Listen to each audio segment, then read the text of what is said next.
The biting winter air cut through Ruby Thompson's threadbare coat as she hurried down Black Hawk's frozen Main Street, her breath forming small clouds that disappeared into the pre-dawn darkness.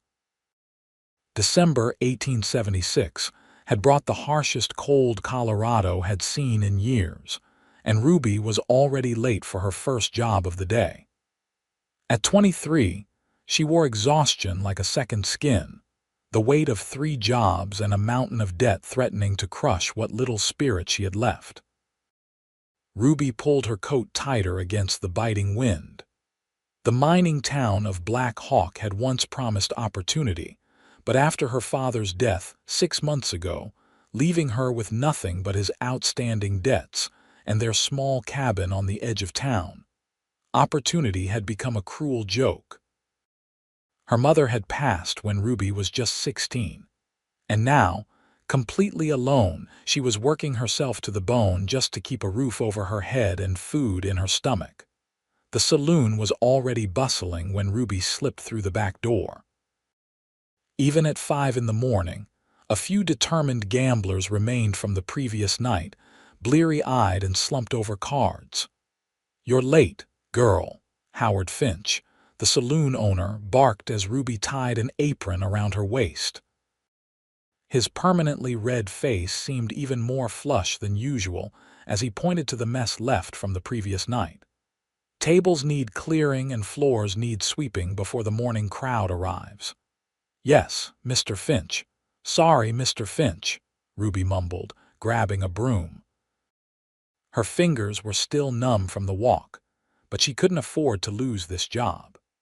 The morning cleaning shift at the saloon was the first of her 3 jobs, followed by afternoon work at Mrs. Wilson's boarding house and evening shifts at the town's busy general store. Ruby moved quickly between tables, collecting abandoned glasses and wiping away spills. Her back already ached, and the day had barely begun. As she worked, the saloon door swung open, bringing with it a blast of frigid air and the imposing figure of a man she'd never seen before. He stood in the doorway for a moment, surveying the room from beneath the brim of a well-worn hat. Tall and broad-shouldered, his presence commanded attention even from the half-drunk gamblers. Ruby couldn't help but stare. His face was weather-beaten but handsome, with a strong jaw partially covered by a short beard. His eyes, a striking blue that reminded Ruby of summer skies, scanned the room before landing on her. "We ain't serving yet," Howard called out, barely looking up from the glasses he was polishing behind the bar. The stranger nodded but made no move to leave. Instead, he approached the bar, his spurs jingling softly with each step. "Just looking for some information," he said, his voice deep and calm. "Name's Adam Lawson. I've purchased the old Carlton ranch outside of town, looking to hire some help." Ruby tried not to listen as she swept, but Adam Lawson's voice carried through the quiet saloon. A new ranch owner meant new opportunities in town, maybe even new customers for the businesses where she worked. But it meant nothing to her personally. She had no time for anything beyond her 3 jobs, especially not with winter settling in. "Good luck finding willing workers," Howard snorted. "Most able-bodied men are either in the mines or left for better prospects. Carlton let that place go to ruin before he sold up. Heard the house is barely standing." Adam shrugged off the discouragement. "I've turned around worse. Plan to make it the most productive cattle ranch in the county by spring." His confidence wasn't boastful, just matter of fact, as though success was the only possible outcome. Ruby accidentally knocked over a chair as she swept, drawing the attention of both men. She quickly righted it, feeling her cheeks flush under Adam's gaze. "Sorry to disturb," she mumbled. "No harm done," Adam replied with a small nod. "Miss Thompson." "Ruby Thompson," she answered, surprised by his politeness. Most men in Black Hawk either ignored her completely or paid attention in ways that made her uncomfortable. Howard interrupted with a grunt. "Girl's my morning help. Also works for Mrs. Wilson and over at Peterson's store. Regular workhorse, this one." Adam raised an eyebrow. "3 jobs." "That's quite a commitment, Miss Thompson." Ruby bristled slightly at the surprise in his voice. "Some of us don't have the luxury of choice, Mr. Lawson." Instead of taking offense, Adam's mouth quirked into a small smile. "Fair point." He tipped his hat slightly before turning back to Howard to continue their conversation. By 7 o'clock, Ruby had finished cleaning the saloon and helped set up for the morning customers. Her hands were raw from scrubbing tables, and her first pay of the day, a few meager coins, weighed almost nothing in her pocket. She hurried out the back door, needing to return to her cabin to change before heading to Mrs. Wilson's boarding house by 8. The sun was finally up, but it provided little warmth against the December chill. Ruby wrapped her scarf tighter around her neck and quickened her pace. She was so focused on not slipping on the icy ground that she didn't notice Adam Lawson until she nearly collided with him outside the general store. "Whoa there," he said, steadying her with a gentle hand on her arm. "You're moving like there's a fire chasing you." Ruby stepped back, embarrassed. "I'm sorry, Mr. Lawson. I need to get home and back to my next job." Adam studied her face for a moment, noting the dark circles under her eyes. "3 jobs through winter," he said, more to himself than to her. "Must be difficult." "I manage," Ruby replied stiffly, uncomfortable with his scrutiny. "If you'll excuse me." "Actually, Miss Thompson," Adam said as she turned to leave, "I wonder if I might make a proposition." Ruby tensed immediately, having heard those exact words from too many men with dishonorable intentions. Her expression must have revealed her thoughts because Adam quickly clarified. "A business proposition," he specified. "As I mentioned in the saloon, I need help at my ranch. The work is varied, some cooking, record keeping, general upkeep. I'm willing to pay more than your 3 current jobs combined." Ruby stared at him incredulously. "Why would you offer that to someone you just met?" "I'm a good judge of character," Adam replied simply. "Howard said you're reliable, and I can see you're not afraid of hard work. The ranch is isolated, especially in winter, but there's a separate cabin for you, solid meals, and as I said, good pay." Ruby hesitated. It sounded too good to be true, and in her experience, such offers usually were. "I appreciate the offer, Mr. Lawson, but I don't know anything about ranch work." "You can learn," he said with confidence. "I need someone starting tomorrow. Think about it. I'll be at the hotel until this afternoon if you decide to accept." He tipped his hat again and continued on his way, leaving Ruby standing speechless in the cold. Throughout her shift at Mrs. Wilson's boarding house, Ruby couldn't stop thinking about Adam Lawson's offer. She changed sheets, swept floors, and prepared rooms for new guests, while her mind calculated and recalculated her current earnings against what a single job might provide. Her 3rd job at the general store was the most tiring, keeping her on her feet until after 9 each night. By the time she returned home each day, she barely had energy to eat before falling into exhausted sleep. "You're distracted today," Mrs. Wilson observed as Ruby nearly put sugar instead of salt into the lunch stew. The older woman was stern but fair and had been kind to Ruby after her father's passing. "I'm sorry, madam. I received an unexpected job offer this morning." Mrs. Wilson's eyebrows shot up. "Oh, from whom?" "A Mr. Lawson. He's purchased the Carlton Ranch and needs help." "Adam Lawson, Mrs." Wilson looked surprised. "He stopped by yesterday asking about reliable workers. I mentioned you, actually." Ruby nearly dropped the bowl she was holding. "You did? Don't look so shocked, girl. You're the hardest worker in town, and that man was offering good wages." Mrs. Wilson stirred the stew thoughtfully. "The The Carlton place is remote, but Lawson seems decent enough. Better than running yourself into the ground with 3 jobs. But what about my work here? And at the store and saloon? Mrs. Wilson waved her hand dismissively. There are other girls in town looking for work.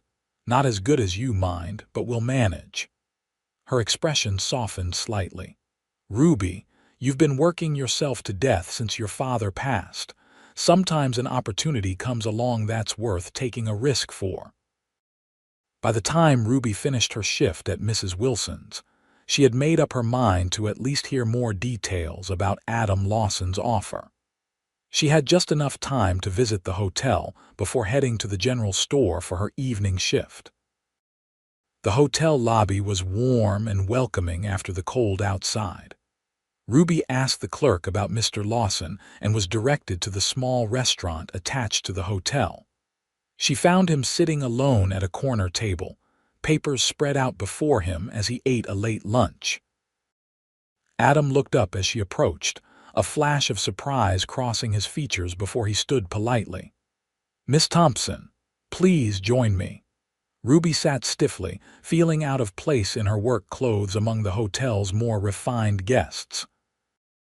"I wanted to ask more about your job offer before I make any decisions." Adam nodded and cleared away his papers. "Of course. As I mentioned, the work is varied. The main house needs significant repair, which I'll handle, but I need someone to keep things in order, cooking, cleaning, helping with ranch accounts. Once spring comes, there will be more hands hired for the cattle, but for winter, it would just be the 2 of us." Ruby frowned slightly. "Just the 2 of us, that seems improper," Adam finished with a small smile. "There's a separate cabin for you, as I mentioned. Your reputation would remain intact." He leaned forward slightly. "Miss Thompson, I won't pretend the work will be easy, but it will be better than exhausting yourself with 3 separate jobs. I'll pay you $30 a month, plus room and board." Ruby couldn't hide her shock. $30 was more than she made from all 3 jobs combined, and without the expense of feeding herself or maintaining her father's cabin. "That's very generous," she said cautiously. "It's fair payment for good work," Adam countered. "I need someone reliable, and from what I've gathered, you're the most hard-working person in Black Hawk." Ruby hesitated, weighing her options.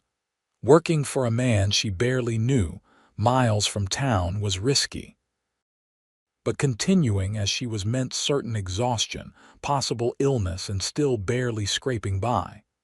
"I would need to settle things here first," she said finally. "Pay some of my father's debts, make arrangements for the cabin." Adam nodded. "I understand. I plan to head back to the ranch tomorrow morning. I can give you an advance on your first month's wages to help settle your affairs, if that would help your decision." The offer was too tempting to refuse. With an advance, Ruby could pay off her most pressing debts and perhaps even hire someone to watch over her father's cabin until spring. "I accept your offer, Mr. Lawson," she said, hardly believing the words coming from her own mouth. "But I insist on keeping our arrangement strictly professional." "I wouldn't have it any other way," Adam replied, extending his hand to seal their agreement. "We'll leave tomorrow at 9. I'll meet you here with the wagon." As Ruby shook his hand, she couldn't help but wonder if she was making a terrible mistake or taking the first step toward a better life. The next morning dawned clear and bitterly cold. Ruby had spent her final evening shift at the general store explaining her sudden departure to a disgruntled Mr. Peterson. She'd then stayed up late packing her meager belongings and using Adam's advance to pay her most urgent debts. She'd also arranged for Mrs. Wilson's son to check on her cabin periodically through winter. At precisely 9 o'clock, Ruby waited outside the hotel with her single trunk, wrapped in every layer she owned. Adam arrived promptly with a sturdy wagon pulled by 2 strong horses. He wore a heavy sheepskin coat and greeted her with a tip of his hat. "Good morning, Miss Thompson. Ready for your new position?" Ruby nodded, trying to hide her nervousness. "As ready as I'll ever be." Adam loaded her trunk into the wagon with ease, then helped her onto the seat beside him. The ride out of town was quiet, with Ruby taking a last look at the place that had been her home her entire life. Black Hawk grew smaller behind them as Adam guided the horses onto the road leading into the foothills. "The ranch is about 10 miles out," Adam explained as they traveled. Carlton's named it Silver Pine, for the view of pine trees on the silver-colored ridge behind the property. It's good land, with a creek that doesn't freeze completely even in winter. The house needs work, but it's sound. Ruby listened as Adam described his plans for the ranch, rebuilding fences, repairing outbuildings, and preparing for a herd of cattle to be brought up from Texas in the spring. His obvious passion for the work was infectious, and despite her apprehension, Ruby found herself intrigued by the challenge ahead. The journey took nearly 3 hours, with the wagon moving slowly over the snow-covered road. By the time they crested the final hill overlooking Silver Pine Ranch, Ruby was chilled to the bone despite her layers. The property spread out below them in a natural valley, sheltered on 3 sides by pine-covered hills. A 2-story farmhouse stood in the center, looking weathered but sturdy. Several outbuildings, including a barn, stable, and what looked like a bunkhouse, were scattered nearby. Off to one side stood a small cabin, presumably Ruby's new home. "It's larger than I expected," Ruby commented as they descended toward the ranch. "Nearly 500 acres," Adam replied with pride. "Most of it pasture-land for the cattle. The previous owner let it go to waste, but the bones of a good ranch are here." As they drew closer, Ruby could see the details Howard had mentioned: broken windows in the main house, a sagging porch, and fences in disrepair. Yet there was something promising about the place, a sense of potential waiting to be realized. Adam pulled the wagon to a stop in front of the main house. "I'll show you to your cabin first so you can get settled. There's a stove already stocked with firewood, so you can warm up while I unload the supplies I purchased in town." The cabin was small but clean, with a single room containing a bed, table, 2 chairs, a small dresser, and a pot-bellied stove. A shelf held basic cooking implements, and there was a washstand in one corner. It was simple but far more comfortable than Ruby had expected. "It's very nice," she said, genuinely pleased. "The outhouse is just behind," Adam explained, "and there's a pump for water by the main house. Once you're settled, come over and we can discuss your duties in more detail." Left alone, Ruby quickly lit the stove and unpacked her trunk. The cabin warmed quickly, and for the first time in months, she felt a glimmer of hope. The work would be hard, but perhaps here, away from the constant pressure of 3 jobs and her father's creditors, she might find some peace. An hour later, warmer and more composed, Ruby made her way to the main house. The interior was dusty but well built, with a large kitchen, dining room, sitting room, and what appeared to be an office on the first floor. Adam had already started a fire in the kitchen stove and was unpacking supplies onto the table. "This kitchen will be your domain," he said as she entered. "I'm not much of a cook beyond coffee and basic fare.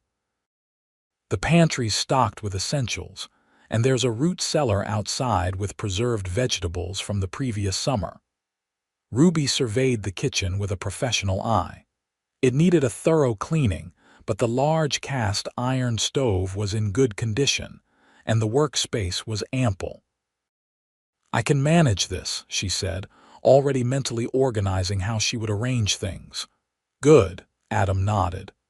"Beyond cooking and keeping the house in order, I'll need help with record keeping. Can you read and write?" "Yes," Ruby replied, slightly offended by the question. My mother was a school teacher before she married. She made sure I received a proper education. Adam looked pleased. That's excellent. The previous owner left the ranch accounts in disarray. I'll need help organizing them and tracking expenses as we rebuild. They spent the rest of the afternoon establishing Ruby's duties and schedule. She would prepare 3 meals daily, clean the main house, assist with accounts, and help with minor repairs and tasks as needed. In exchange, she would have her own cabin, meals, 1 day off per week, and the promised $30 monthly by evening. Ruby was exhausted but more optimistic than she'd felt in months. As she returned to her cabin with a plate of food, Adam had insisted on preparing a simple but filling stew. She reflected on the strange turn her life had taken in just 2 days. Yesterday, she'd been a woman drowning in responsibility and debt. Today, she was still facing hard work, but with a clear purpose and the promise of better compensation. As the days passed, Ruby and Adam fell into a comfortable routine. She rose early to prepare breakfast, spent mornings cleaning and organizing the main house, afternoons helping with accounts or assisting Adam with minor repairs, and evenings cooking dinner before retiring to her cabin. The isolation that had concerned her initially proved to be a blessing. Without the constant pressure of town life and multiple jobs, she found herself regaining strength and even putting on a little of the weight she'd lost during her difficult months after her father's death. Adam proved to be a fair employer, never asking more of her than she could reasonably accomplish and always expressing gratitude for her efforts. He worked from dawn until dusk on the endless repairs the ranch required, only stopping when Ruby called him for meals. During those shared meals, they gradually began to learn more about each other. "How did you come to buy a ranch in Colorado?" Ruby asked one evening as they ate dinner in the newly cleaned dining room. "Your accent suggests you're not from around here." Adam smiled slightly. "Born in Texas. Spent most of my life working cattle ranches there, starting as a hand and working my way up to foreman. Saved every penny I could. When I heard about this place being sold at a bargain price, I decided it was time to have something of my own." "It's a big undertaking for one person," Ruby observed. "The best challenges usually are," Adam replied. "What about you? How did you end up working 3 jobs in Black Hawk?" Ruby hesitated, then decided there was no harm in sharing her story. "I was born in Black Hawk. My father worked in the mine until an accident left him with a bad leg. He tried his hand at various businesses after that, but none succeeded. When my mother died 7 years ago, he started drinking heavily. By the time he passed 6 months ago, he'd accumulated significant debts that fell to me to pay." Adam's expression softened with understanding. "That's a heavy burden for someone your age." "I'm 23, Ruby said defensively. "Plenty of women my age have far greater responsibilities." "That wasn't a criticism," Adam clarified.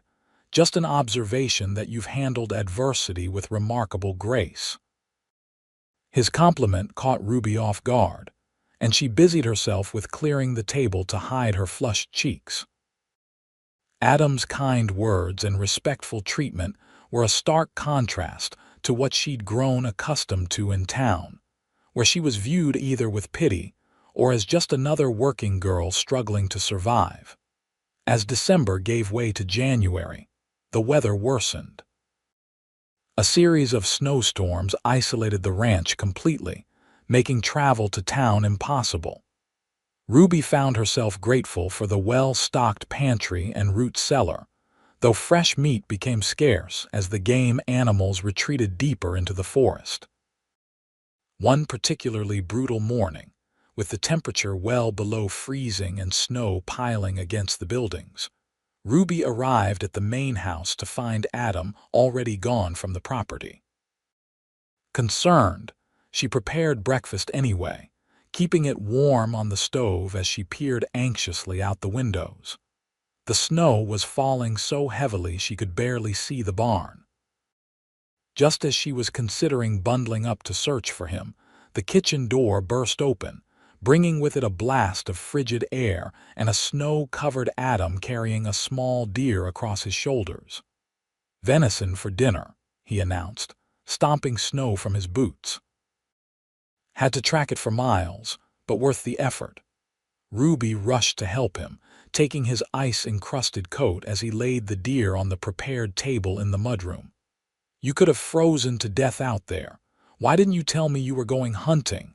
Adam looked surprised at her concern. "You were asleep when I left, didn't want to disturb you." "Next time, leave a note," Ruby insisted, handing him a steaming cup of coffee. "I was worried." Something shifted in Adam's expression, a softening around his eyes, a slight smile. "I'll remember that," he promised, his voice gentler than usual. That evening, after Adam had butchered the deer and Ruby had prepared a hearty stew with the fresh meat, they sat closer than usual at the dining table, the howling blizzard outside making the warm house seem even more intimate. "Where did you learn to cook like this?" Adam asked, helping himself to a second serving. "This is better than anything I've had in years." Ruby smiled, pleased by his appreciation. "My mother taught me the basics. The rest I learned working at the boarding house. Mrs. Wilson is an excellent cook." "Her loss is my gain," Adam said, raising his cup in a small toast. "This ranch hasn't seen a proper home-cooked meal in too long." Ruby found herself studying Adam as he ate. Over the past few weeks, his appearance had changed subtly. He was still ruggedly handsome, but his face had relaxed somewhat, the permanent furrow between his brows less pronounced. His blue eyes seemed brighter, especially when he spoke of his plans for the ranch. "You truly love this place already, don't you?" she observed. Adam glanced up, seeming to consider her question seriously. "I love what it can become," he answered finally. "A man needs something that's his own, something he's built with his own hands. Even if it means facing a Colorado winter alone in the middle of nowhere," Ruby asked with a small smile. "I'm not alone," Adam replied, his eyes meeting hers. "I have you." The simple statement hung in the air between them, loaded with a meaning neither was ready to acknowledge. Ruby busied herself with her food, trying to ignore the sudden flutter in her chest. The blizzard lasted 3 days, during which Ruby and Adam were confined to the ranch buildings. They spent the time productively, Adam repairing furniture and fixtures inside the house, Ruby organizing the pantry and thoroughly cleaning rooms that had been neglected. They worked comfortably together, developing an unspoken rhythm that required few words. By the time the storm cleared, leaving the landscape transformed into a pristine white expanse, Ruby realized with some surprise that she hadn't once missed town or regretted her decision to accept Adam's offer. In fact, she'd found more contentment at Silver Pine in a few weeks than she'd experienced in years. The peaceful routine was interrupted one crisp, late January morning, when Adam announced he needed to make a trip to town for supplies. "The main road should be passable by now," he explained as they finished breakfast. "We're running low on flour, sugar, and coffee. I should check on mail as well." Ruby nodded, ignoring a strange pang of disappointment at the thought of spending the day alone. "Will you return by evening?" "Should be back before dark," Adam assured her. "Unless another storm blows in. If that happens, I'll stay at the hotel rather than risk the journey." "Be careful," Ruby said, suddenly anxious. The road to town was treacherous even in good weather. In winter, with snow drifts and icy patches, it could be deadly. Adam paused at the door, seeming to sense her concern. After a moment's hesitation, he crossed back to where she stood and gently placed a hand on her shoulder. "I'll be careful," he promised, his voice softer than usual. Look after things while I'm gone." The casual touch sent a jolt through Ruby that she couldn't entirely explain. She watched from the window as Adam hitched the horses to the wagon and drove away, his figure gradually disappearing down the snow-covered road. Left alone for the first time since arriving at Silver Pine, Ruby found the house uncomfortably quiet.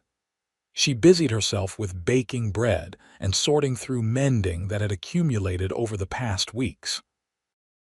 By midday, restlessness drove her outside to check on the chicken coop. Adam had recently repaired and stocked with a small flock purchased from a neighboring ranch before the worst of winter set in.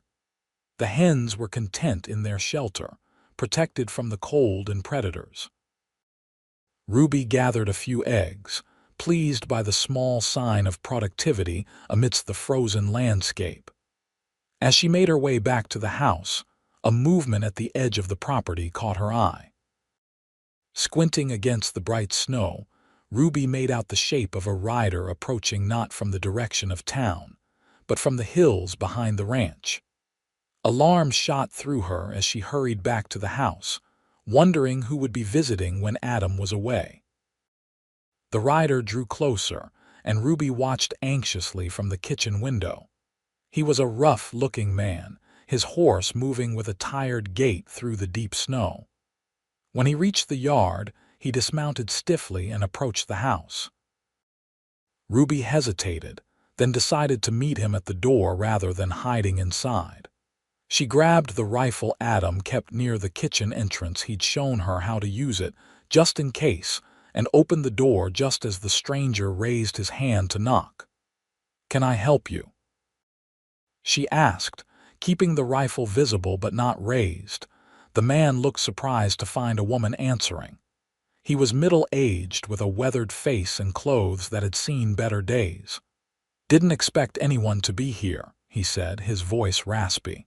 "Looking for the owner." "Mr. Lawson is in town today," Ruby replied, maintaining her position in the doorway. "I'm his housekeeper. Who's asking for him?" The man shifted uncomfortably. "Name's Barton. Jim Barton. Used to work this ranch for old man Carlton before he sold up. Been riding circuit as a hired hand since then."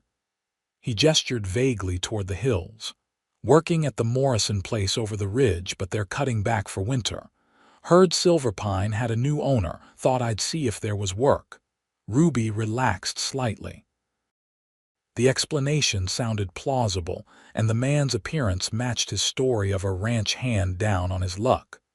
"Mr. Lawson should return by evening. You're welcome to wait in the barn if you'd like. I can bring you some coffee and food." Barton nodded gratefully. "Much obliged, madam." "Been a long, cold ride." Ruby directed him to the barn, then returned to the kitchen to prepare a plate of bread, cheese, and cold venison. She added a thermos of hot coffee before carrying it out to the barn, where Barton had already unsaddled his horse and was rubbing it down with straw. "Not much of a barn crew," Barton observed as Ruby set the food on a hay bale. "Just you and Lawson running this place." "For the winter," Ruby explained. "Mr. Lawson plans to hire more hands in spring when he brings in cattle." Barton nodded, eyeing the food hungrily. "Carlton ran about 200 head before things went bad. Good grazing land here when it ain't covered in snow." He took a bite of bread. "How long you been working for Lawson?" "Just since December," Ruby answered, careful not to share too much information with the stranger. "If you'll excuse me, I have work to finish in the house." As Ruby walked back across the yard, she couldn't shake a slight feeling of unease. Something about Barton's manner seemed off, though she couldn't pinpoint exactly what. Still, it wasn't unusual for ranch hands to seek work, even in winter, and the man had been respectful enough. The afternoon passed slowly. Ruby found herself checking the road for signs of Adam's return more often than necessary. Just as the light began to fade, she heard the sound of wagon wheels on the frozen ground and rushed to the window to see Adam returning, the wagon laden with supplies. Relief washed over her as she hurried outside to meet him. "Welcome back," she called, unable to hide her smile. Everything went well in town. Adam's face, cold, reddened, and tired, brightened at the sight of her. Cold journey, but productive. He jumped down from the wagon and began unhitching the horses. "How were things here?" "Fine, except," Ruby began, then paused as Barton emerged from the barn. "We have a visitor. He says he used to work for Mr. Carlton." Adam turned, his posture immediately tense as he spotted the stranger. Barton approached slowly, hands visible at his sides in a deliberate show of peaceful intentions. "Mr. Lawson, Jim Barton. Worked this spread for 5 years under Carlton." Adam's expression remained guarded as he nodded in greeting. "What brings you to Silverpine, Mr. Barton?" "Looking for work," Barton replied simply. "Been at the Morrison place, but they're cutting back. Heard you bought Silverpine and thought you might need an experienced hand." Adam studied the man for a long moment before responding. "I appreciate the offer, but I'm not hiring until spring." Barton's face fell. "Could work for room and board till then. Know this ranch better than most. Could be useful through the winter." Ruby watched the exchange with interest. Adam clearly didn't trust the man, but Barton's offer made practical sense. An extra pair of hands would make the winter repairs progress faster. "There's plenty to eat," Ruby interjected softly. "And the bunkhouse could be made habitable." Adam glanced at her, surprised by her advocacy. After a moment's consideration, he turned back to Barton. "1 week trial, room and board only until spring, then regular wages if things work out." Barton nodded eagerly. "Fair enough, I'll earn my keep." "You can stay in the bunkhouse," Adam directed. "Miss Thompson and I will bring supplies to make it comfortable after we unload the wagon." As they worked together unloading supplies, Adam spoke quietly to Ruby. "I know him by reputation. Was Carlton's foreman before everything fell apart. Some in town say he had a hand in Carlton's downfall, encouraged bad decisions, possibly worse." Ruby frowned. "Should we send him away?" "Better to keep him close where I can watch him," Adam replied. "If he's genuine about wanting work, we can use the help. If not..." He left the implication hanging. The addition of Barton to the ranch altered the dynamic between Ruby and Adam. No longer alone, they maintained a more professional distance in the other man's presence. Barton proved to be a hard worker, helping Adam repair fences and outbuildings despite the cold, but Ruby often caught him watching her when he thought she wasn't looking, his gaze calculating in a way that made her uncomfortable. A week passed, and Adam extended Barton's stay without comment. The extra help was undeniably useful, allowing repairs to progress faster than Adam could have managed alone. But the easy companionship Ruby and Adam had developed seemed strained now. Their conversations limited to practical matters, when before they had begun to share more personal thoughts and stories. One evening in early February, Ruby was preparing dinner when she overheard Barton and Adam talking on the porch. She moved closer to the window, telling herself she was just checking if they were ready to eat, but in truth, curious about their conversation. "Waste of your talents, if you don't mind me saying," Barton was saying. "Girl like that should be doing woman's work, not helping with ranch accounts. Pretty little thing would be better off finding a husband in town." Adam's response was too low for Ruby to hear clearly, but his tone was dismissive. Barton continued, undeterred. "Just saying, a man in your position needs a proper ranch wife, not a hired girl. There's the widow Jenkins over at Clear Creek. She's got money and connections, could help you expand come spring." Ruby felt her cheeks burn with a mixture of embarrassment and indignation. She'd been foolish to think the comfortable rapport between her and Adam might be developing into something more. Clearly, He saw her as nothing but an employee, a fact Barton was now reminding him of. She moved away from the window, focusing on finishing dinner preparation with rigid concentration. When the men came inside, she served the food without meeting Adam's eyes, responding to his attempts at conversation with brief, polite answers. After Barton retired to the bunkhouse, Adam lingered at the table as Ruby cleared the dishes. "Is something wrong?" he asked directly. "You've been quiet all evening." Ruby hesitated, then decided honesty was best. "I overheard part of your conversation with Mr. Barton about how I should be finding a husband instead of helping with ranch business." Adam's expression darkened. "Barton doesn't speak for me." "But he makes a valid point, doesn't he?" Ruby pressed, surprising herself with her boldness. "I'm just your hired help.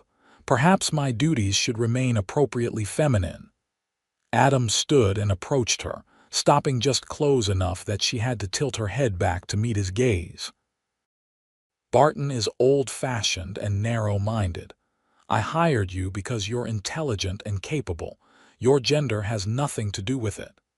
The intensity in his blue eyes made Ruby's heart beat faster. "Then why have you been so distant since he arrived?" Adam sighed, running a hand through his hair in a gesture of frustration. "Because having him here complicates things. Your reputation, my reputation," Ruby interrupted, confused. "A single woman living on a ranch with 2 unmarried men," Adam explained. "I don't want gossip reaching town that might harm your standing." The explanation was both thoughtful and exasperating. "So you've been cold to protect my reputation?" Ruby shook her head in disbelief. "I think I can manage my own standing, Mr. Lawson." A small smile tugged at the corner of Adam's mouth. "I believe you can. And it's Adam, remember. When it's just us, I'd prefer you used my given name." The tension between them dissolved, replaced by something warmer and more complicated. Ruby nodded, suddenly very aware of how close they were standing. "Adam," she acknowledged softly. The way he looked at her then, with a mixture of admiration and something deeper, made her breath catch. For a moment, she thought he might reach for her, but instead he stepped back, maintaining the invisible boundary between employer and employee. "Good night, Ruby," he said, her name sounding different when he spoke it. "I'll see you in the morning." Ruby lay awake in her cabin that night, replaying the conversation and wondering at the strange tension that had developed between them. Adam Lawson had hired her for her work ethic, not her companionship, she reminded herself firmly. Whatever she might be beginning to feel for him was inappropriate and likely one-sided. Yet she couldn't forget the look in his eyes when he'd asked her to use his given name, or the way his voice had softened when speaking to her. Was it possible he felt the same inexplicable pull that she did? February brought slightly milder weather, allowing Adam and Barton to make significant progress on the exterior repairs. Ruby found herself with more time to explore the property as her cleaning duties became less demanding. One crisp afternoon, she decided to follow the creek that ran behind the main house, curious about the property beyond the immediate buildings. The stream wound through a small copse of pines before opening into a natural clearing. To Ruby's surprise, she found a small cabin there, more weathered than the other buildings but still standing. Intrigued, she approached and peered through a grimy window. The interior was dusty, but appeared to have been a home once, a single room with a stone fireplace, rough wooden furniture, and shelves built into the walls. It reminded her of her father's cabin in Black Hawk, simple but with a certain charm. "Carlton's grandfather built it." Adam's voice came from behind her, making her jump. He stood a few yards away, watching her with an unreadable expression. "The first home on Silver Pine. Later generations built the main house, but they kept this standing out of respect." Ruby turned to face him. It's lovely in a rustic way, peaceful out here. Adam nodded, moving closer to stand beside her. I found it my first week here. Come inside, the door's not locked. The cabin interior was cold but sheltered from the wind. Adam moved around the space with familiarity, opening shutters to let in more light. I've been meaning to restore it, he explained. Not for use necessarily, but as part of the ranch's history. Ruby ran her hand along a shelf, leaving a trail in the dust. It has good bones, as my father would say, just needs care. Like the rest of Silverpine, Adam agreed. He watched as Ruby explored the small space. I come here sometimes to think. No one knows about it except you now, not even Barton. The fact that he'd shared this private retreat with her felt significant. Ruby looked up to find Adam watching her with an intensity that made her heart race. "Why show me?" she asked quietly. Adam moved closer, his boots stirring dust from the floor. "Because I trust you," he said simply. "Because you see Silverpine the way I do, not just as it is, but as it could be." They stood facing each other in the dim light filtering through the dirty windows, the small cabin creating an intimacy that the main house never could. Ruby was acutely aware of Adam's presence, his height, the breadth of his shoulders, the way his eyes seemed to see right through her carefully maintained composure. "Ruby," he began, his voice deeper than usual, "I need to say something that may be inappropriate given our arrangement." Her heart pounded so loudly she was certain he must hear it. "Yes." Before Adam could continue, a distant shout broke the moment. They both turned toward the sound, Barton's voice calling Adam's name, urgency clear even at a distance. Adam's expression shifted immediately from personal to professional. "Wait here," he instructed before hurrying outside. Ruby followed despite his direction, unwilling to be left behind. They found Barton running toward them through the trees, his face red with exertion. "Riders coming," he panted. "4 of them, armed, don't look friendly." Adam's posture changed instantly, tension visible in every line of his body. "Get back to the house," he ordered them both. "Ruby, stay inside. Barton, grab the rifle from my office and meet me on the porch." "Adam, what's happening?" Ruby asked, alarmed by his reaction. "Probably nothing," he answered, though his expression belied his words. "Just a precaution. Go now, please." Ruby hurried back to the main house, fear turning her movements clumsy. She reached the kitchen just as 4 riders entered the yard. From the window, she could see they were rough-looking men, trail-worn and hard-faced. Adam stood on the porch, outwardly calm but with one hand resting near his holstered pistol.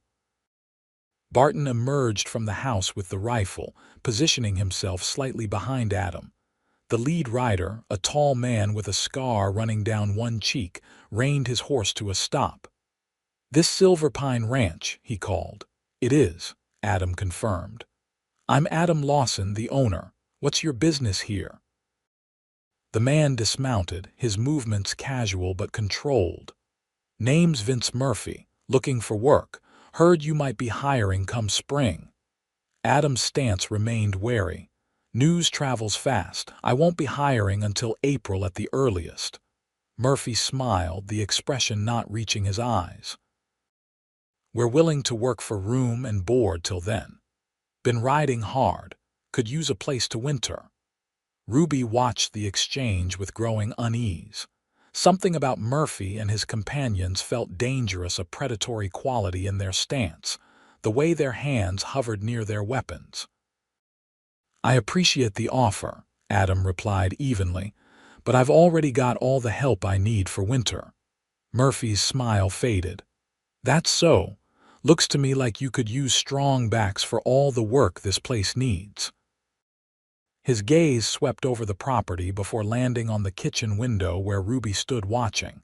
His expression changed, a slow smile spreading across his face.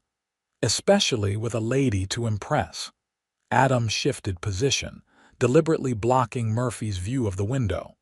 "My answer stands. If you're looking for work, try the Morrison place over the ridge. They might have something." Murphy's face hardened. "Already tried there. Seems no one's hiring midwinter." He stepped closer to the porch. "Thing is, Lawson, we're running low on supplies and money. Need somewhere to stay." The standoff was clear now. These weren't men looking for honest work, but opportunists seeking to intimidate their way into shelter. Ruby's heart raced as she watched Adam stand his ground. "I can spare some supplies for your journey," Adam offered, his voice steady. "Coffee, flour, maybe some salt pork, but I can't offer you work or lodging." For a tense moment, Ruby thought Murphy might challenge Adam directly. The other riders had spread out slightly, hands resting on weapons. Barton stood rigid beside Adam, the rifle held across his chest. Finally, Murphy gave a curt nod. "Appreciate the supplies. We'll make camp by the creek tonight, move on tomorrow." Adam nodded. "I'll have them ready in an hour. You can make camp at the south boundary. There's shelter in the pine grove there." Once the riders had moved off toward the designated campsite, Adam entered the kitchen, his expression grim. Ruby could see the tension in his jaw, the alertness in his posture. "Who are they?" she asked quietly. "Trouble," Adam answered simply. "Not ranch hands, probably outlaws lying low for winter." He ran a hand through his hair. "I need you to stay in the house tonight. Keep your door locked." "Are we in danger?" Ruby asked, hating the tremor in her voice. Adam's expression softened slightly. "Probably not. They're just testing boundaries. I'll give them supplies and send them on their way." He hesitated. "But as a precaution, I want you to take this." He removed a small revolver from his belt. "Do you know how to use it?" Ruby nodded, accepting the weapon. Her father had taught her to shoot years ago, insisting that a woman living in the West needed to protect herself. "I can handle it." Adam looked relieved. "Good. Keep it with you tonight. I'll have Barton watch the bunkhouse side, and I'll keep an eye on the main approach." His hand briefly covered hers where it held the revolver. "It's just a precaution, Ruby. Try not to worry." But as darkness fell, worry was all Ruby could do. She prepared a simple dinner, which the men ate quickly before taking up their positions for the night. Adam insisted she stay in the main house rather than returning to her cabin, giving her his room upstairs while he kept watch downstairs. Sleep eluded her as she lay in Adam's bed, the revolver on the nightstand beside her. The room smelled of him leather, pine, and something uniquely Adam. Under different circumstances, being surrounded by his personal space would have been intimate, even thrilling. Instead, fear kept her alert, listening for any sound that might indicate trouble. Just before dawn, Ruby was startled from her restless half-sleep by the sound of voices raised in anger. She grabbed the revolver and moved to the window, peering cautiously outside. In the gray pre-dawn light, she could make out Adam confronting Murphy and his men in the yard. Barton stood a few paces behind, rifle raised. The men appeared to be arguing over horses. The two best from Adam's stable were saddled, with Murphy's hand on the reins. Ruby's breath caught as she realized they were attempting to steal the animals. The confrontation escalated quickly. Murphy drew his pistol, pointing it at Adam, who stood his ground, his own weapon still holstered. Ruby couldn't hear the words exchanged, but the threatening gesture was clear enough. Without conscious thought, Ruby flung open the window. "Adam!" she called, raising the revolver and aiming it toward Murphy. The sudden appearance of an armed woman at the upstairs window created a moment's distraction enough for Adam to draw his own weapon while Barton steadied his rifle. "Drop it, Murphy," Adam commanded, his voice carrying clearly in the still morning air. "You're outnumbered." For a tense moment, Ruby thought Murphy might risk a shootout. Then, with a curse, he lowered his weapon. Just needed better mounts, he called, attempting to sound reasonable. Would have paid you when we could.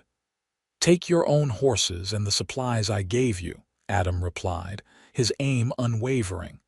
Ride out now and there won't be trouble. Murphy's eyes flicked between Adam, Barton, and Ruby at the window, calculating his odds. Finally, he nodded to his men. They mounted their own horses, leaving Adam's animals behind. You're making enemies today, Lawson, Murphy warned as he turned his horse. Better enemies than thieves in my home, Adam responded coldly. He and Barton maintained their positions, weapons ready, until the riders disappeared down the road toward the main trail. Only when they were completely out of sight did Adam lower his pistol. He looked up at Ruby, still standing at the window with the revolver in her hand. You can put that away now, he called, a hint of admiration in his voice. They're gone. Ruby's hands shook as she set the weapon down. The rush of fear and adrenaline left her feeling light-headed. She made her way downstairs to find Adam in the kitchen, pouring coffee with hands that weren't entirely steady either. Are you all right? She asked, noting the unusual pallor beneath his weathered tan. Adam looked up, his expression a complex mixture of relief, residual anger, and something deeper. Thanks to you, he said quietly. That was quick thinking, Ruby, brave too. I was terrified, she admitted, accepting the cup he offered. I thought they might shoot you. So did I for a moment. Adam's hand brushed hers as he passed the coffee. Having you here probably saved my life, or at least prevented a more violent confrontation. Barton entered the kitchen, interrupting the moment. They're really gone, he reported. Checked the boundary, heading west by their tracks. Adam nodded. Good. Let's hope they keep going. He turned to Ruby. You should rest. It's barely dawn and you've had a disturbed night. I think we all have, she replied, suddenly aware that she was standing in the kitchen in her nightclothes, a robe hastily pulled over them. I'll change and prepare breakfast. None of us will sleep now anyway. As she turned to leave, Adam caught her arm gently. Ruby, he said, his voice low enough that Barton couldn't hear. Thank you. The simple words carried a weight of emotion that made her breath catch. For a brief moment, his fingers tightened on her arm, a gesture that seemed to communicate everything he wasn't saying aloud. Then he released her, stepping back to a proper distance. The incident with Murphy and his men changed something fundamental at Silver Pine. A new awareness existed between Ruby and Adam, a recognition that they had faced danger together and emerged stronger. Barton noticed the shift, watching them with narrowed eyes when they spoke together or worked side by side on ranch accounts in the evening. 2 weeks after Murphy's departure, Barton approached Adam as he worked in the barn. Ruby, gathering eggs nearby, overheard their conversation through the open barn door. Been thinking, Barton began casually. Spring's coming soon. You'll be bringing in cattle, hiring more hands. That's the plan, Adam agreed, not looking up from the saddle he was repairing. Thing is, Barton continued, having a single woman living on a ranch with a bunch of cowboys won't work. Men talk, get ideas, especially about a pretty girl like Miss Thompson. Adam's hand stilled. Miss Thompson's position here isn't your concern, Barton. Just looking out for the ranch's interests, Barton pressed. And yours. Town's already talking about you two out here alone all winter.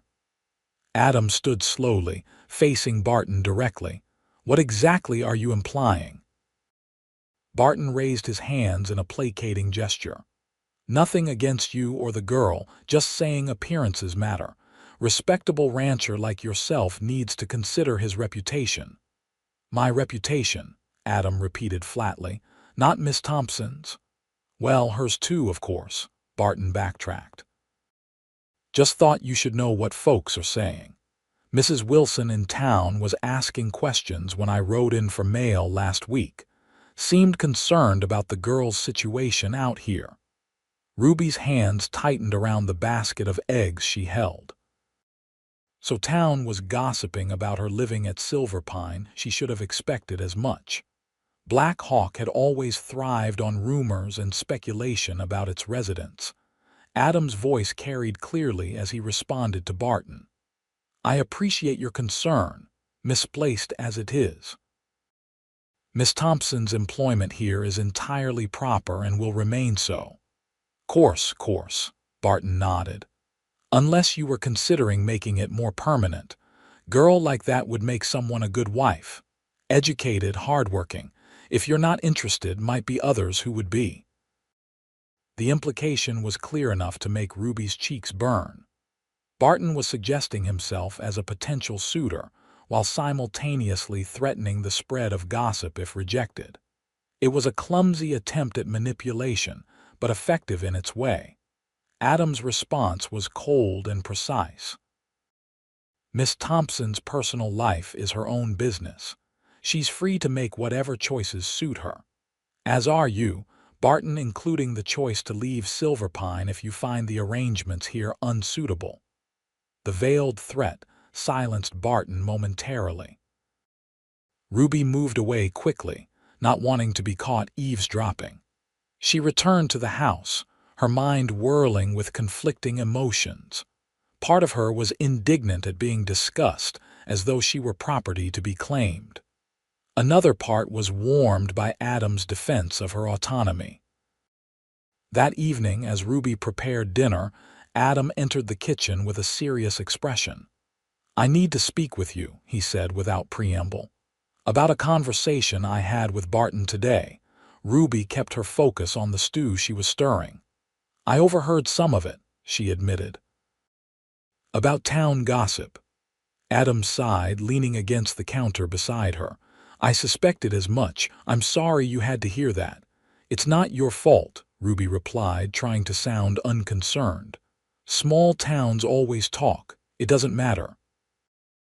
"It matters if it damages your reputation," Adam countered. "If you'd prefer to return to town—" "Is that what you want?" Ruby interrupted, finally looking up at him. "For me to leave?" "No," Adam answered immediately, his voice firm. "That's the last thing I want. But I need to consider what's best for you." Ruby set down her spoon with deliberate care. "Then perhaps you should ask me what I want, rather than deciding for me." Adam studied her face, his blue eyes serious. "You're right. What do you want, Ruby?" The directness of the question caught her off guard. What did she want?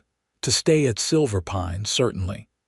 To continue working with Adam, watching the ranch transform under their combined efforts. But more than that, she wanted the unspoken thing growing between them to be acknowledged, to discover if the feelings developing in her heart were reciprocated. "I want to stay," she said simply. "I've never been happier than I've been here, despite Murphy and town gossips and even Barton's insinuations." Relief washed over Adam's face. "Good, that's good," he hesitated, then added quietly. "I can't imagine Silverpine without you now." The admission hung between them, weighted with meaning neither was quite ready to articulate fully. Ruby's heart pounded as Adam moved slightly closer, his hand coming to rest beside hers on the counter. "Ruby," he began, his voice lower than usual, "there's something I've been wanting to tell you, something I started to say that day in the old cabin before we were interrupted." Ruby held her breath, afraid to break the moment. "Yes." Adam's eyes held hers, intense and sincere. "My feelings for you have grown beyond what an employer should feel for an employee. I've tried to maintain proper distance to respect your position, but the back door slammed open and Barton burst into the kitchen. "Riders coming," he announced, oblivious to the moment he'd interrupted. "Look like Murphy's gang again, and they've brought friends." Adam's expression transformed instantly from tender to alert. "How many?" "At least 8, Barton reported grimly. "Armed, moving fast." Adam turned to Ruby, all personal matters set aside.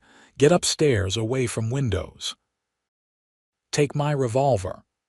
I'm not hiding while you face them, Ruby protested. I can help. Ruby, please, Adam's voice was urgent. These aren't thieves looking for horses, they're coming back for revenge. It's going to be dangerous. Barton nodded in agreement. Girl's got spirit, Lawson, but Murphy won't hesitate to harm a woman. Better she stays out of sight. For once, Ruby had to acknowledge Barton was right. She would be more hindrance than help in a direct confrontation.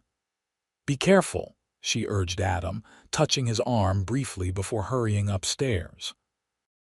From her position at Adam's bedroom window, Ruby could see the approaching riders, Murphy in the lead, with 7 hard-looking men following.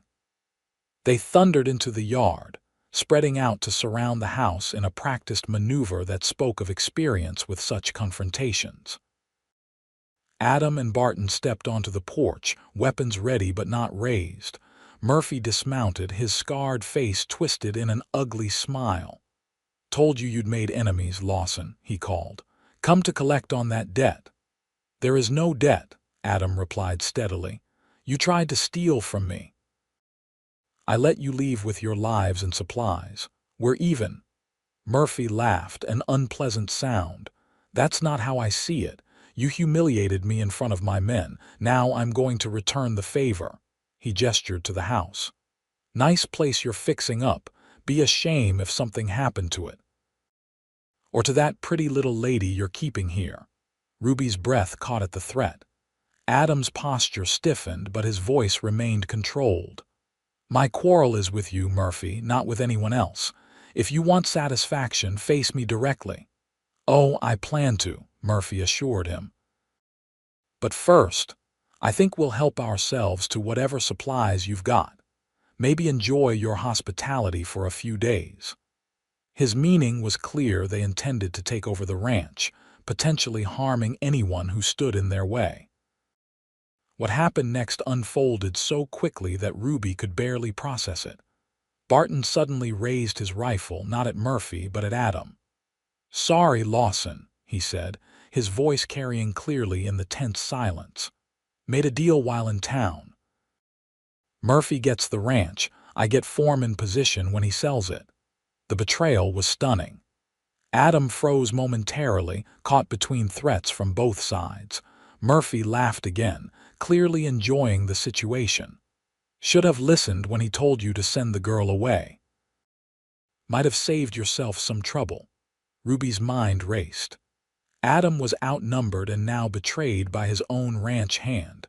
Without thinking of her own safety, she opened the window and aimed the revolver at Barton. Drop the rifle, she called, her voice steadier than she felt. All eyes turned upward. Barton hesitated, clearly surprised by her intervention. It was all the time Adam needed. In one fluid motion, he ducked and drew his pistol, firing at Murphy while diving for cover behind a water trough. Chaos erupted in the yard. Murphy's men scattered, taking positions behind wagons and fence posts. Barton, momentarily distracted by Ruby, failed to react quickly enough. Adam's second shot caught him in the shoulder, sending him stumbling backward off the porch. Ruby ducked back from the window as bullets splintered the frame. Heart pounding, she tried to assess the situation. Adam was pinned down behind inadequate cover, outnumbered by Murphy's gang.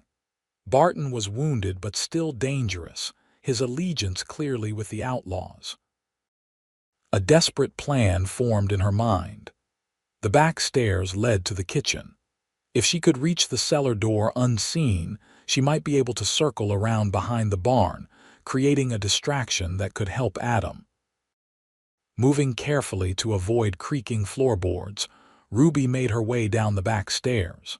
The sounds of gunfire continued outside, sporadic but intense. Through the kitchen window, she could see 2 of Murphy's men attempting to flank Adam's position. The cellar door was just past the pantry. Ruby crouched low, keeping out of sight of the windows as she made her way toward it. Just as her hand reached for the handle, the back door burst open. She whirled, raising the revolver, to find herself face to face with Barton. Blood soaked his left shoulder, but his right hand held his pistol steady, aimed directly at her. "Should have stayed upstairs, girl," he growled. "Why, Barton?" Ruby demanded, keeping her own weapon leveled at him. "Adam gave you work when you needed it. Why betray him?" "Money," Barton answered simply. "Murphy's got backers who want this land, rich men from Denver. They're planning a railroad spur through here. Land'll be worth 10 times what Lawson paid once that news gets out." Ruby's mind worked rapidly. If she could keep Barton talking, perhaps Adam would realize she'd left her position upstairs. "So you made a deal to help Murphy take the ranch by force. That's murder, Barton." "Just business," he countered, though a flicker of something, perhaps doubt, crossed his face. Lawson wouldn't sell willingly, too stubborn, too attached to this worthless patch of dirt. "And to you," he gestured with his pistol, "put that down before you hurt yourself." Ruby's finger tightened on the trigger. "I know how to use this," she warned. "My father taught me well." Barton's expression hardened. "Last chance, girl. Drop it," or a shot rang out from the doorway behind Barton. He crumpled forward, his pistol discharging harmlessly into the floor as he fell. Adam stood in the doorway, blood streaming from a graze on his temple, but his aim steady. "Ruby," he breathed, relief evident in his voice. "Are you hurt?" She shook her head, shock making it difficult to speak. "Murphy's men running," Adam informed her, moving to check that Barton was no longer a threat. The betrayer lay motionless on the kitchen floor, blood pooling beneath him. "I hit Murphy, not fatally, but enough to convince them the price was too high." Ruby stared at Barton's still form, the reality of what had happened slowly sinking in. Adam gently took the revolver from her shaking hands. "It's over," he assured her. "They're gone." The aftermath of the confrontation left Silverpine in disarray. Barton was dead, and though Murphy and his men had fled, Adam was certain they would alert authorities with a version of events that painted themselves as victims. They needed to reach town first with the truth. "We have to go to Black Hawk immediately," Adam decided as he bandaged his temple wound. "Report what happened to the sheriff before Murphy can spread lies." Ruby nodded, still processing the violence she'd witnessed. "What about Barton?" "We'll have to bring him," Adam said grimly, "as evidence of what happened here." They worked quickly, wrapping Barton's body and securing it in the wagon. Within an hour, they were on the road to Black Hawk, the journey made in tense silence. Ruby's mind replayed the confrontation repeatedly, Barton's betrayal, the gunfire, Adam's timely arrival that had saved her life. "Thank you," she said finally, breaking the silence, "for coming back for me." Adam glanced at her, his expression softening from its grim concentration. "When I realized you'd left the bedroom, I nearly lost my mind with worry, seeing you facing down Barton." He shook his head. "You're the bravest woman I've ever known, Ruby Thompson." "I was terrified," she admitted, "but I couldn't stay hidden while you were in danger." Adam's hand found hers on the wagon seat, his fingers intertwining with hers in a gesture that felt like both comfort and promise. "When this is over," he said quietly, "we need to finish the conversation," Barton interrupted. Sheriff Mills and Black Hawk listened to their account with growing concern. Murphy was known to him a troublemaker with connections to organized criminal elements in Denver. Barton's body and the bullet wounds Adam had sustained supported their version of events. "I'll telegraph the county marshal," Mills promised. "Murphy and his gang won't get far." "As for this railroad business Barton mentioned," he frowned thoughtfully. "There have been rumors about new lines being planned. Land speculation is running wild." "You might have more trouble on your hands, Lawson, if your ranch is really in the path of a proposed route." Adam's jaw tightened. "Silverpine is not for sale, not to railroad men, not to anyone." The sheriff nodded. "I'll note that officially. Should help if anyone else tries similar tactics." He looked between Adam and Ruby. "Miss Thompson, you should probably stay in town tonight. Mrs. Wilson would be happy to have you at the boarding house, I'm sure." Before Ruby could respond, Adam spoke firmly. "Ruby stays with me. We return to Silverpine together." Sheriff Mills raised an eyebrow but didn't argue. "As you wish. I'll send deputies out tomorrow to check on things and gather any additional evidence." News of the confrontation at Silverpine spread quickly through Black Hawk. By the time Adam and Ruby had given their statements, purchased supplies to replace what had been damaged, and prepared to return to the ranch, curious townspeople were gathering to catch a glimpse of them. Ruby felt their stares as she sat beside Adam in the wagon, some curious, some disapproving, some openly sympathetic. Mrs. Wilson pushed through the small crowd to reach them. "Ruby Thompson, when I heard what happened." The older woman clasped Ruby's hands tightly. "Are you truly all right, dear?" "I'm fine, Mrs. Wilson," Ruby assured her. "Thanks to Adam." Mrs. Wilson studied her face, then glanced at Adam. Something in her expression shifted subtly. "I see," she said, a knowing tone in her voice. "Well, you take care of each other out there, and don't worry about what people say. Life's too short for that nonsense." The ride back to Silverpine was quieter than the journey into town, both Adam and Ruby lost in their own thoughts. The events of the day had changed things between them, facing danger together, defending each other, choosing to return to the ranch as a united front rather than separating in town. As the familiar buildings of Silverpine came into view, Ruby felt a surprising sense of homecoming. Despite the violence that had occurred there just hours earlier, the ranch represented safety and possibility to her now. Adam stopped the wagon in front of the main house, turning to Ruby before either of them moved to get down. "Ruby," he began, his voice serious, "before we go inside, there's something I need to say." She met his gaze, heart quickening at the intensity in his blue eyes. "Yes. Today made me realize how quickly everything can change, how easily I could have lost you." Adam took her hands in his touch gentle despite the calluses from months of ranch work. "I started to tell you earlier before Murphy arrived that my feelings for you have grown far beyond what they should be between employer and employee." Ruby's breath caught. "Mine too," she admitted softly. Adam's face brightened with hope. "Really?" she nodded, suddenly shy despite everything they'd been through together. "I've felt it growing for weeks, but I thought it was inappropriate that you wouldn't want." "I want," Adam interrupted, his voice low and fervent. "Ruby, I want everything with you. A partnership, a future." He hesitated, then continued with characteristic directness. "I know it's sudden, perhaps even improper after everything that's happened today, but I find I can't wait any longer to ask, would you consider becoming my wife?"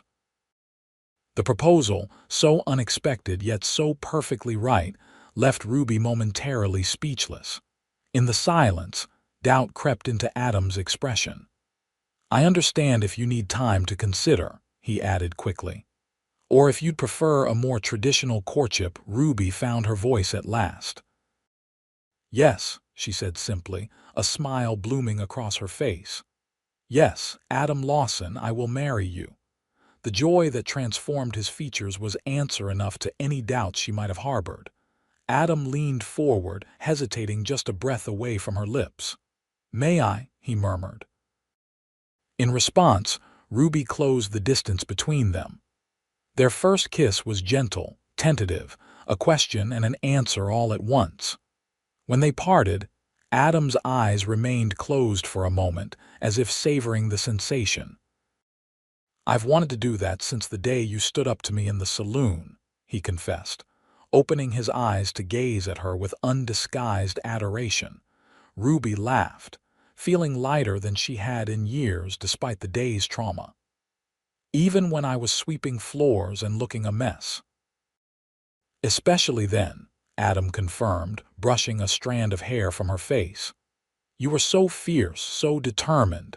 I knew you were something special. They might have remained there longer, lost in newfound intimacy, had the sun not begun to set, reminding them of practical considerations. Together, they unloaded the wagon and entered the house, now truly their house, in a way it hadn't been before. The kitchen still showed signs of the confrontation. Barton's blood had been hastily cleaned but left a dark stain on the wooden floor. Adam frowned at the sight. "We'll replace those boards tomorrow," he promised. "Make it like it never happened." Ruby shook her head. "We can't erase what happened, Adam, but we can move forward from it, make Silverpine the place we always saw it could be." Adam's arm slipped around her waist, drawing her close to his side. "We will," he promised. "Together." Spring arrived at Silverpine with a burst of green across the valley and the promise of new beginnings. The ranch transformed under Adam and Ruby's combined efforts, fences repaired, buildings restored, fields prepared for the cattle that would arrive from Texas in late April. The old cabin in the clearing became their special retreat, lovingly restored as a memorial to the ranch's history and a symbol of their own fresh start. Ruby's proposed wedding date of May was deemed too far away by Adam, who arranged with the town minister to visit Silverpine in mid-March. They were married in the newly repaired main house, with Mrs. Wilson and Sheriff Mills as witnesses, along with a few trusted neighbors from surrounding ranches.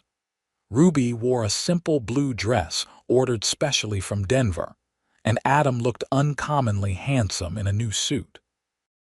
The ceremony was brief but heartfelt, culminating in a kiss that prompted a cheer from their small gathering of guests. "Mrs. Lawson," Adam whispered against her ear as they greeted well-wishers afterward. "Has a nice sound to it, don't you think?" Ruby smiled up at her husband, the words still new and wonderful in her mind. "The best sound I've ever heard," she agreed. News from Sheriff Mills confirmed that Murphy and most of his gang had been captured by the county marshal. The railroad speculation Barton had mentioned proved true. A spur line was indeed planned for the region, but the proposed route ran through the valley west of Silverpine, not through their property. The rumor had been started deliberately to drive up land prices and create opportunities for unscrupulous speculation. By April, as promised, Adam brought in a small herd of cattle, the first of many that would eventually make Silverpine one of the most successful ranches in the county. With the arrival of the cattle came ranch hands, honest, hard-working men carefully selected by Adam for their skills and character. Ruby continued to manage the house and accounts, but now as the ranch's mistress rather than its employee. The men respected her authority and soon learned that Mrs. Lawson's cooking and fair treatment were among the best reasons to seek employment at Silverpine. One warm evening in late June, Ruby and Adam sat on the newly rebuilt porch, watching the sun set behind the distant mountains. Adam's arm was draped comfortably around her shoulders, his presence as essential to her now as breathing. "I've been thinking," she said, nestling closer against his side, "about last winter and how we met." Adam smiled, pressing a kiss to her temple. "Best decision I ever made, offering you that job. For both of us," Ruby agreed. "I was working myself to exhaustion with those 3 jobs, barely surviving, and then you appeared with your offer of one job, better pay. And a husband as an unexpected bonus," Adam added with a chuckle. "Though I hope you consider that part worthwhile." Ruby turned her face up to his, eyes sparkling with happiness. "More than worthwhile, essential." She took his hand and placed it gently on her stomach. "Especially now." Adam froze, his expression shifting from confusion to dawning wonder. "Ruby, are you saying?" She nodded, joy bubbling up inside her. "Dr. Collins confirmed it yesterday when he came to check on Jenkins' broken arm. "We're going to have a baby, Adam. By winter, there will be 3 of us at Silverpine."